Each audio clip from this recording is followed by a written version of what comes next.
You open the app for 10 minutes and then you look up and 3 hours are gone. Someone messaged you every day, 2 weeks straight, then nothing. No fight, no explanation. He's just gone. He stopped. Forbes Health survey on 1,000 people showed that 80% of people are burned out on dating apps, sometimes, often, or all the time. If you think this is just your problem, it's not. The machine is doing exactly what it was built to do. Today, we'll talk about what's actually happening to your nervous system every time you open one of these apps, and what to do about it if you're not ready to delete them yet. Let's check the top causes of burnout on the dating app. 40% of people say they can't find a good connection. 35% are disappointed by people. 27% are feeling rejected. 24% are feeling burnout because of repetitive conversations across multiple matches. 22% are burned out because of swiping itself, and 21% because of the time spent on the apps. Ghosting, 41%, catfishing, 38%, lovebombing, 27%,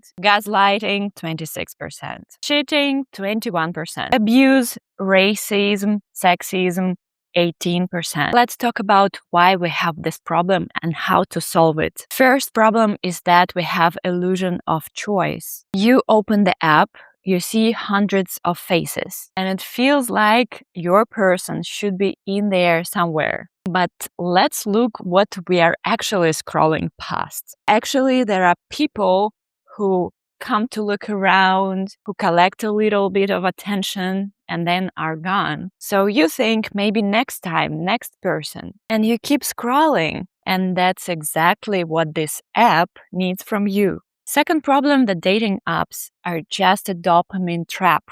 Dating apps aren't better than social media. They're actually worse, a lot worse. Because what they hook is more important. It is deeper. It's not boredom. It is the need to be wanted. Psychologists have been comparing them to the slot machines. The mechanic actually is the same. Why? Because the match comes not every time. It comes whenever. And that's actually the part that holds you. If the match landed on exactly third swipe, you'd be bored inside a week. And nobody can check the math, actually. The companies are closed. They never tell you about how it works, how the algorithm is designed. So if you're exhausted, it's totally normal because the system was built to keep you in it. Getting you into a relationship quickly is bad for their system. Problem number 3, ghosts and fantasies. Imagine someone messages you every day for 2 weeks.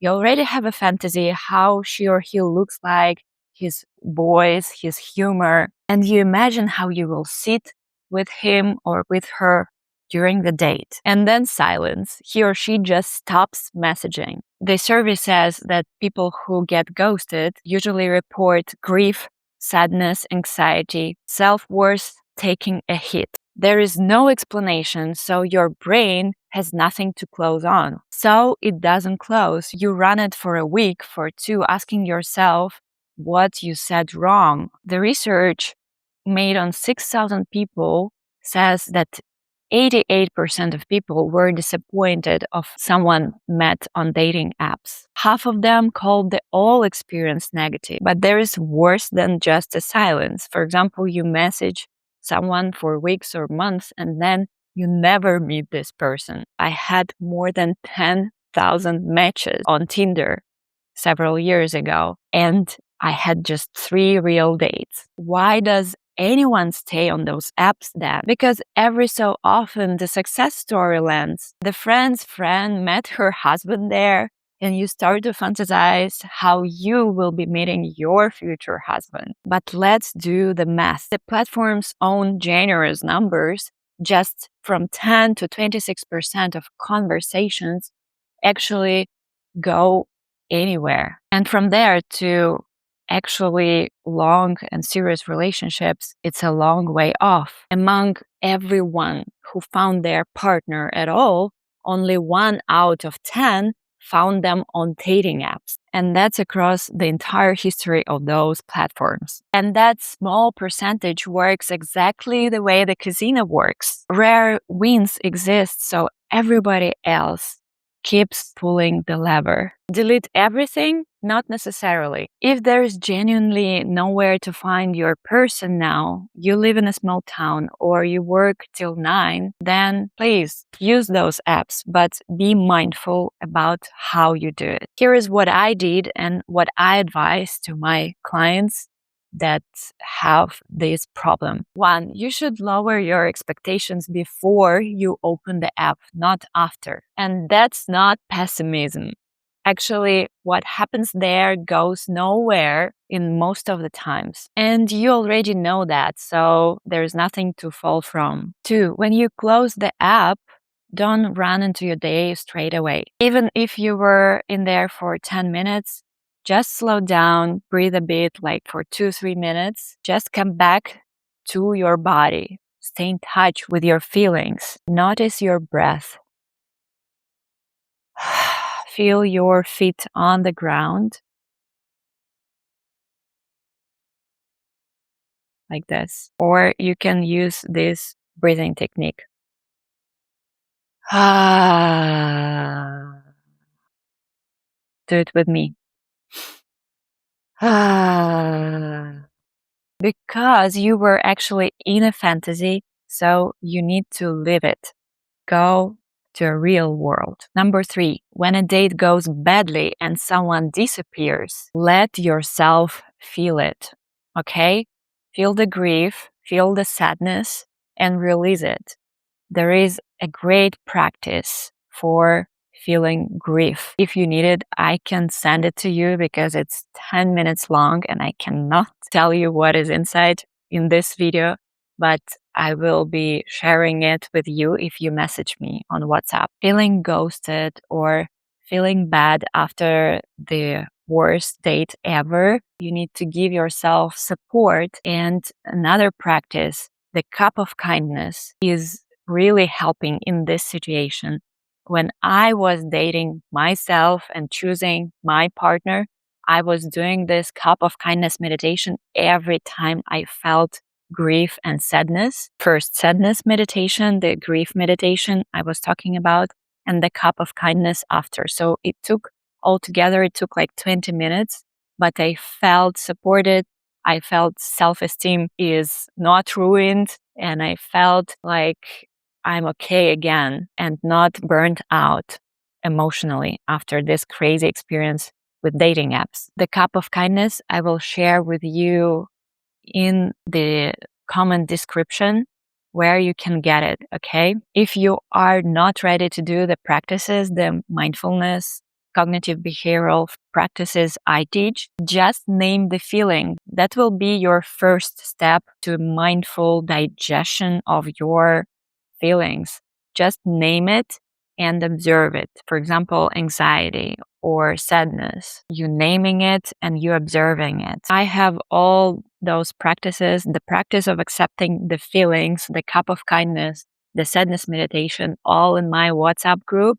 And if you want to receive them, you can put your name in the Google form below and you will go directly to the WhatsApp group I have with all the practices for free. Next instrument I was using is a traffic light. This is the practice I created for myself to work better, more productive, and to have a better dating experience. So when you have resources, it's a green zone, green light, right? If you have less resources, it's a yellow. And if you have no resources, emotional or physical, it's a red light, red zone. So don't go on dating apps. Don't use them when you are in the red zone because you don't have emotional capacity for this. You're already burned out. So you need to restore your resource. You go do mindfulness practices I shared and take a break for several days or weeks. And then you can start again. Because if you won't stop, you go to the dead zone, the black zone. I was sharing this instrument I created in the previous video, so you can check on it. So get yourself back to the yellow zone first, then get back on dating apps. Number 4, when you are on the app, please be mindful and intentional. Please feel what you feel about each profile, not just like swiping them automatically, because every person is kind of the same there, right? You don't feel them, you just swipe, swipe, swipe. So please try to feel, try to read intentionally what person you want to have in the relationships, what you see in this profile. So give yourself more time on feeling each profile, on being more intentional with it. Number 5, set the limits for yourself. Emotional limits upfront, like decide time and emotional limits upfront. Some people are swiping because they are lonely and it gets more lonely and they feel desperate and burn out as a result. Work on your inner peace first with the mindfulness practices I gave you, and feel that you're not alone. You're not lonely. You have yourself. You love yourself. You will be all right with the partner or without the partner. But you just want to add something. Your life is complete, even with yourself, but another person can add something to it. Feel happy about being alone. I've been alone for 3 years with no partner, no intimacy, nothing. And I felt happy with myself, but I still was dating to find the right person to go through this life with, because it's more fun. It's easier to be with someone. It's easier to co-regulate, and it's new experience I want to have. The alone experience I already have. I'm fine with it. I love it.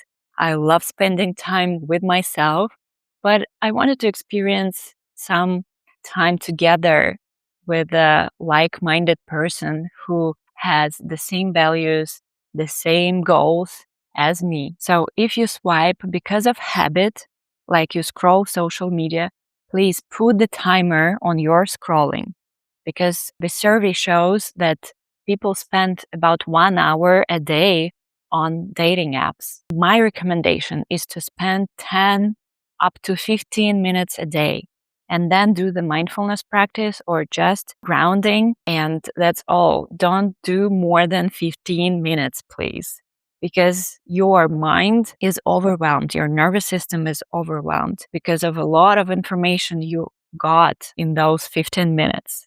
Please limit your time in social media, both and on dating apps. I was spending up to 23 hours a week on social media before, because I'm working with social media. I'm working with them for many years because I have my company that is working with social media, my agency. I help entrepreneurs to scale their business online. So I check the competitors every time. I check my clients' content, what they did and how they grow. So I needed this time. But now I spend only 3 hours a week for this work, and then I don't scroll. I'm not burned out of social medias. The same with dating apps. Before I was spending up to 3 hours a day on dating apps, just scrolling and messaging for years, for months, and it was not going anywhere. And now, if I need to find romantic relationships, I would spend like up to 10, 15 minutes. And I did like this before I met my current boyfriend. Actually, I found my current boyfriend not on the dating app, in real life. So the advice number 6, be more outside, go to nature, find new hobbies, and be open to find your person somewhere on the street, because this is the destiny, you need to go outside of your apartment. I know you don't want it. I love to sit at home, to stay at home, to do everything alone at home. But please take yourself outside of the house and go find new friends and enjoy this life, real life. You should spend less time online and more time offline. Agreed? Number 7, know your why. You want long-term relationships. The survey shows that up to 50% of people on dating apps want long-term relationships too. So decide what you want, long-term or short-term, casual, or just friendships. This will help you to understand what person you need to find there. Your dating experience becomes more intentional and it feels less draining. Number 8, don't confuse validation with self-esteem, please. Attention feels good, but it's not the same as feeling truly known, right? I need a deeper connection than just validation of my self-esteem. I need true connection and I'm going for it. And the last one, be honest. Stay flexible on preferences, but honest in your profile, what goals you have, what person you want. That reduces your burnout and your level of stress over time. The conclusion, the apps are not a villain here. The only question is in what state you are in when you open them and when you close them. Do you really ground or connect with yourself during this experience and after this experience? Do you date intentionally or you just automatically swipe every time? Before opening the app, you need to know where you're going to. What is your goal to open that app, right?